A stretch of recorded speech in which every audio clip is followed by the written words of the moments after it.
तर ज्या ठिकाणाहून या आरोपीला अटक झाली, या हल्लेखोराला अटक झाली, त्या ठिकाणाहून आमचे प्रतिनिधी निकेश शार्दूल सध्या आपल्यासोबत आहेत. निकेश, आताच्या मिळालेल्या माहितीनुसार 5 ते 6 महिन्यांपूर्वी अनधिकृतपणे हा जो आरोपी होता तो राहत होता ठाण्यामध्ये, ज्या ठिकाणी तो राहत होता, आणि ठाण्यामध्ये सुद्धा राहताना त्यांनी 3 ते 4 नावं बदलून तो राहत होता, अशी माहिती सध्या पोलिसांनी दिली आहे. नक्कीच मी ज्या ठिकाणी उभा आहे तो संपूर्ण हिरानंदानी इस्टेट परिसर आहेत. मोठमोठ्या टॉवरचं बांधकामाचं काम जे आहे ते या ठिकाणी सुरू आहे. त्यामुळे या ठिकाणी मोठ्या प्रमाणात लेबर लोक राहतात आणि ह्याच लेबर लोकांची वस्ती जी आहे ती समोर तुम्ही पाहू शकता. हा लेबर कॅम्प आहे. समोर मोठमोठे हिरानंदानी इस्टेटचे टॉवर आहेत आणि त्याच्या खालीच हा लेबर कॅम्प जो बनवण्यात आलेला आहे. त्या लेबर कॅम्पमध्ये सगळे लेबर राहतात आणि हा जो आरोपी आहे तो काही वर्षांपूर्वी हे लेबरचं काम करत होता. त्या अनुषंगाने पोलिसांनी या ठिकाणी तपास केला होता. मात्र ह्या लेबर कॅम्पमध्ये ज्या वेळेला पोलीस आले, रात्रभर त्याचा शोध घेण्यात आला. जेवढे लेबर आहेत त्यांच्याकडनं चौकशी करण्यात आली. आरोपीचे फोटो दाखवण्यात आले. आरोपीला कोण ओळखतं का याची माहिती घेण्यात आली. प्रत्येक लेबरची चौकशी करण्यात आली. मोबाईल चेक करण्यात आले. त्यानंतर पोलिसांना मिळालेल्या माहितीनंतर हा संपूर्ण लेबर कॅम्पच्या मागचा हा जो जंगल परिसर आहे, त्या जंगल परिसरातला हेच ठिकाण आहे ज्या ठिकाणावरती हा आरोपी रात्रीचे येत होता, राहत होता आणि सर्व खाणं पिणं सगळं याच ठिकाणावरती करत होता आणि याच ठिकाणावरनं पोलिसांनी खरं तर पहिल्या त्याला अटक केली. ही संपूर्ण जमीन जी आहे ती पडीक आहे. संपूर्ण आसपासचा जर परिसर आपण जर पाहिला तर संपूर्ण जंगल परिसर आहे. घनदाट जंगल जे आहे ते या ठिकाणी आहे. मात्र ह्या जमिनीचे जे मालक आहेत ते आपल्यासोबत आहेत. तर नेमकं आपण त्यांच्याकडनं जाणून घेऊ, कारण हे जमीन मालक आहेत. त्या जमिनीच्या ज्या जमिनीवरती हा आरोपी राहत होता. दादा, या जमिनीवरती नेमकं काय होतं? हा संपूर्ण जंगल परिसर आहे, तुम्ही मालक आहात. या आरोपीबद्दल कधी काय माहिती मिळाली होती का? काहीच माहिती नाही मिळाली. इथे काय असतं? तिथे आपली झाडं आहेत हं, आणि पाणी-बिणी टाकतो आम्ही झाडांना हे पूर्ण. हां, साफ-सफाई बी हां. करतो आम्ही. पण लोकांचं इथे या संपूर्ण परिसरामध्ये येणं जाणं असतं का? नसतं अजिबात. हे अचानकच झालंय. कधी बघितलं बी नाही आणि कोणाला आसरा बी नाही करत. इथून लास्टपासून ते यापर्यंत कोणाला नाही. मग तुमची ही जमीन आहे म्हणतात, तुम्ही इथे शेती करता. मग या ठिकाणी कधी तुम्ही येणं जाणं तुमचं नव्हतं का? येणं-जाणं असतं आमचं, हां, पण संध्याकाळच्या टायमाला नाही. हां, 8च्या नंतर आम्ही कशाला आहे, आम्ही तिकडे झोपड्यातच असतो. हां, काय जेवण-बिवण बनवायचं असेल काय, हां. मग तिकडेच मग. इथं कशाला अंधारात येऊ? म्हणजे दिवसभर तुम्ही या संपूर्ण परिसरामध्ये असता, पण रात्री तुम्ही या ठिकाणी येत नाही. नाही. ही मग या गाववाल्यांची गावठण जागा आहे. हां, आता ही हिरानंदी इस्टेट आहे. इकडे खाडी आहे. हां, आता इकडे कसं भरपूर लोक म्हणजे लॅट्रिनसाठी, बाथरूमसाठी येतात. इकडे कसं पाणी-गिनी भरतीचं आहे. ते हां, कोणी मच्छी वगैरे मारायला येतात इकडे. इकडे हां, खड्डा आहे मोठा मच्छी-गिच्छी मारायला भैय्ये लोक येतात. आपण तेवढं लक्ष देत नाही. हां, आपण गैरसमज करून असं सोडून दिला. हां. पण आता त्याच्यामध्ये त्या दिवशी म्हणजे कालची रात्रीची गोष्ट कोण काय कसं होता तेव्हा आम्ही इकडे होतो नाही. आणि कसा काय झाला ते आम्हाला माहिती नाही. आम्हाला सकाळी माहिती पडलं. पोलिसांनी तुमची पण काय चौकशी केली? नाही, नाही, असं तुमचं काही काय नाही. विचारपूस केली का? नाही असं काही नाही.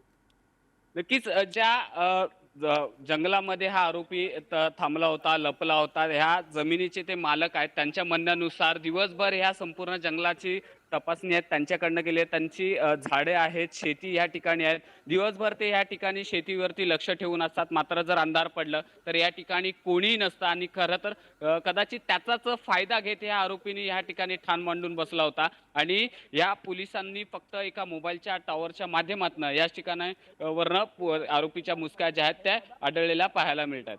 हो. निकेश, आपण पुन्हा एकदा हा भाग आपल्या प्रेक्षकांना दाखवूयात, कारण मागच्या वेळी जेव्हा पोलिसांनी याच भागात त्याला शोधलेलं होतं हिरानंदिनी इस्टेटच्या, तेव्हा त्यांना त्याचा शोध लागला नव्हता. आता तो पुन्हा एकदा अटकेत आलेला आहे. काल त्याला ही अटक झाली. पुन्हा एकदा तो भाग आपण आपल्या प्रेक्षकांना दाखवू. जर पाहिलं तर हा हिरानंदानी परिसर आहेत. मोठमोठ्या टॉवरचं बांधकाम जे आहे ते या ठिकाणी सुरू आहे. मोठी लोकवस्ती या ठिकाणी आहे. उच्चभ्रू सोसायट्या मोठमोठ्या या ठिकाणी आहेत. त्यामुळे या ठिकाणी मोठ्या प्रमाणात बांधकाम सुरू असल्याने मोठे लेबर जे आहेत ते मोठ्या संख्येने या ठिकाणी असतात. बिगारी कामगार या ठिकाणी असतात आणि त्यांना राहण्यासाठी ह्याच टॉवरच्या खाली जे लेबर कॅम्प आहे, जे पत्र्याची जी आपण शेड पाहू शकतो, ह्या शेडच्या कॅम्पमध्ये जे आहेत ते सर्व लेबर राहतात. हा जो आरोपी आहे काही वर्षांपूर्वी लेबरचं काम देखील करत होता. त्या अनुषंगाने या ठिकाणी पोलीस तपास करत होतं. खरं तर रात्री 2 वाजता मुंबई गुन्हे शाखेची टीम जी आहे ती या लेबर कॅम्पमध्ये पोहोचलेली होती. प्रत्येक लेबरचा मोबाईल तपासला गेला, लोकेशन तपासलं. प्रत्येक लेबरकडला आरोपीचा फोटो जो आहे तो दाखवण्यात आला. मात्र पोलिसांना एक्झॅक्ट लोकेशन जे आहे ते मिळत नव्हतं. मात्र काही लोकांकडनं माहिती मिळाल्यानंतर एक इसम जो आहे तो ह्या जंगलामध्ये येत जात असल्याची माहिती पोलिसांना मिळाल्याच्या नंतर पोलिसांनी हा जंगल परिसर जो आहे तो शोधण्यास सुरू केली. आणि आता हा जो समोरचा जो भाग बघताय ह्याच ठिकाणी हा आरोपी आहे जो रात्री यायचा आणि ह्याच ठिकाणी रात्रीचे वास्तव्य करायचा.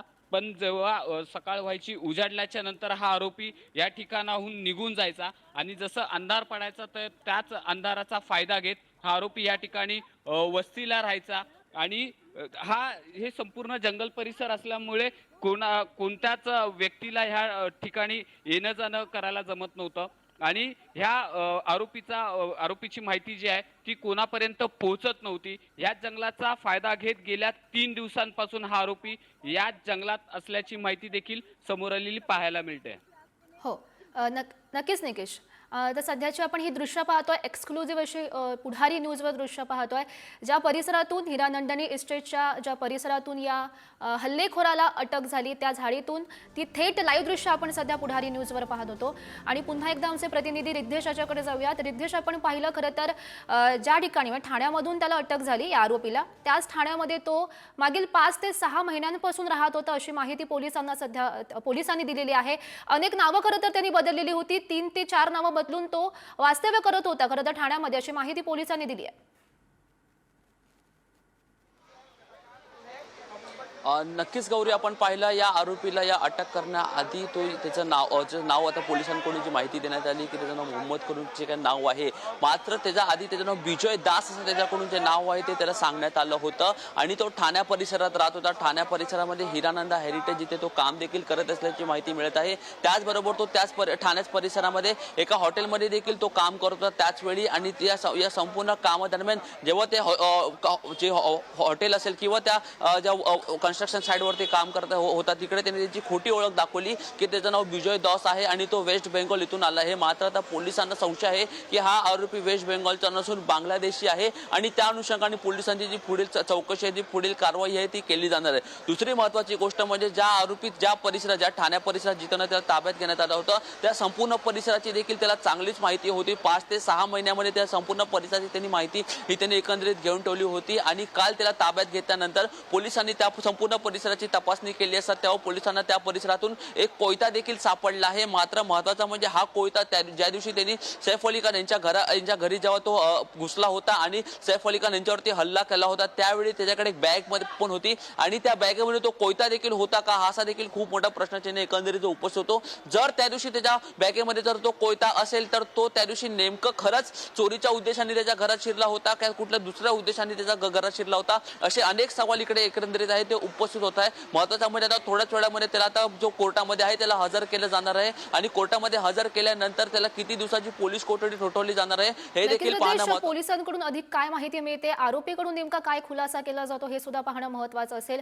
आणि ज्या हिरानंदानी परिसरातून आरोपीला अटक झाली त्या ठिकाणाहून आमचे प्रतिनिधी निकेश शार्दूल सुद्धा आपल्या सोबत होते. तुम्हा दोघांचाही धन्यवाद दिलेल्या सविस्तर माहितीसाठी.